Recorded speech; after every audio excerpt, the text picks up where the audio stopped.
இன்னைக்கு ஈஸியாக வீட்லேயே சிக்கன் ரோல் எப்படி செய்யலான்னு பார்க்கலாம் வாங்க. அதுக்கு ஃபஸ்ட்டு நீங்கள் ஒரு கடாயில் கொஞ்சமாக எண்ணெய் ஆட் பண்ணி அதில் இஞ்சி பூண்டு பேஸ்ட் ஆட் பண்ணிக்கோங்க.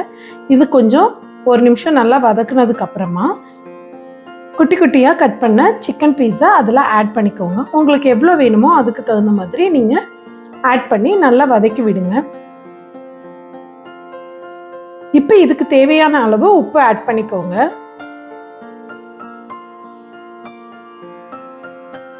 இந்த மாதிரி சிக்கன் நல்லா வதங்கினதுக்கு அப்புறமா ஒரு மூடி போட்டு ஒரு 3 மினிட்ஸ் நல்லா வேக வைங்க. இப்போ சிக்கன் சாஃப்டா நல்லா வெந்திருக்கும். இதை அப்படியே தனியா ஒரு பிளேட்ல எடுத்து வச்சுக்கோங்க.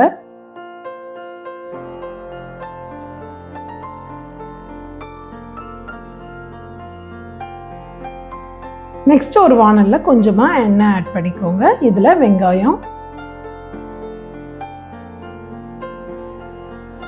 அப்புறமா பச்சை மிளகாய், கேரட்,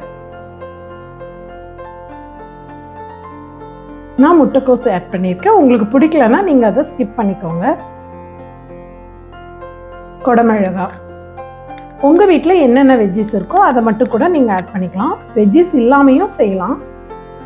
இப்போ இஞ்சி பூண்டு பேஸ்ட் கொஞ்சம் ஆட் பண்ணி இதையும் நல்லா சேர்த்து நல்லா வதக்கி விடுங்க. நீங்கள் இது வெறும் சிக்கன் மட்டும் கூட வச்சு செஞ்சுக்கலாம். நான் இதில் கொஞ்சம் வெஜ்ஜிஸ் ஆட் பண்ணியிருக்கேன். தேவையான அளவு உப்பு ஆட் பண்ணிக்கோங்க. அப்படியே ஒரு 1 மினிட் நல்லா வதங்கினதுக்கு அப்புறமா 1/2 டீஸ்பூன் சோயா சாஸ், கொஞ்சமாக சில்லி சாஸ் ஆட் பண்ணியிருக்கேன். இது கூட 1 tablespoon tomato sauce add பண்ணியிருக்கேன். மல்லித்தூள், மிளகாத்தூள், கரம் மசாலா, மிளகுத்தூள் இதெல்லாமே ஆட் பண்ணி நல்லா வதக்கி விட்டுக்கோங்க. ஸ்பைசஸ் எல்லாம் உங்களுக்கு பிடிச்ச மாதிரி நீங்கள் அளவு ஆட் பண்ணிக்கோங்க. இப்போ இதில் சிக்கன் ஆட் பண்ணி அப்படியே நல்லா வதக்கி விடுங்க. இப்போ அந்த ஸ்பைசஸோட பச்சை வாசனை போகிற அளவுக்கு நல்லா வதக்கி விட்டு அப்படியே மூடி வைங்க. இப்போ மசாலாஸும் நல்லா வெந்திருக்கும். அப்படியே இதை வதக்கி தனியாக எடுத்து வச்சுக்கோங்க.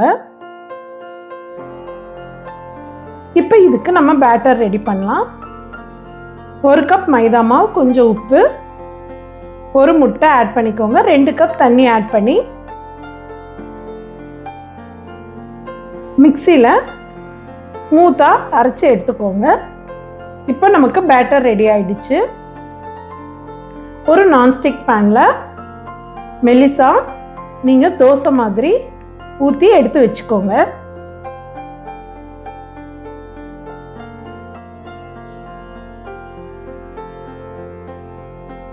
இந்த மாதிரி இருக்கிற பேட்டரில் எல்லாமே எடுத்து வச்சுக்கோங்க. இப்போ அந்த சிக்கன் மிக்ஸ் எடுத்து இந்த மாதிரி ரோல் பண்ணி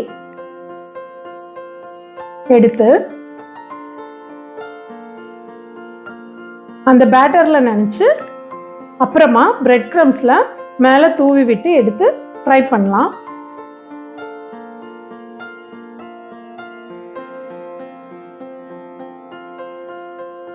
இந்த மாதிரி நீங்கள் ரெடி பண்ணி வச்சிருக்க எல்லா ரோலையும் ஃப்ரை பண்ணி எடுத்துக்கோங்க. மீடியம் ஃப்ளேமில் வச்சு நல்லா ஃப்ரை பண்ணுங்க. இந்த மாதிரி கோல்டன் ப்ரௌன் வர்ற அளவுக்கு நீங்கள் ஃப்ரை பண்ணி எடுத்துக்கோங்க. எல்லா ரோலையும் இந்த மாதிரி ஃப்ரை பண்ணி எடுத்துக்கோங்க.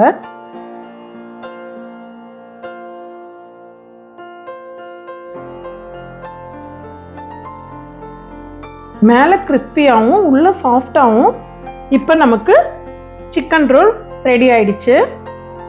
இப்போ டேஸ்டான ஸ்பைசியான சிக்கன் ரோல் ரெடி. இது கூட டொமேட்டோ சாஸ் ஆட் பண்ணி சாப்பிட்லாம். இதை நீங்கள் வீட்டில் ட்ரை பண்ணுங்கள்.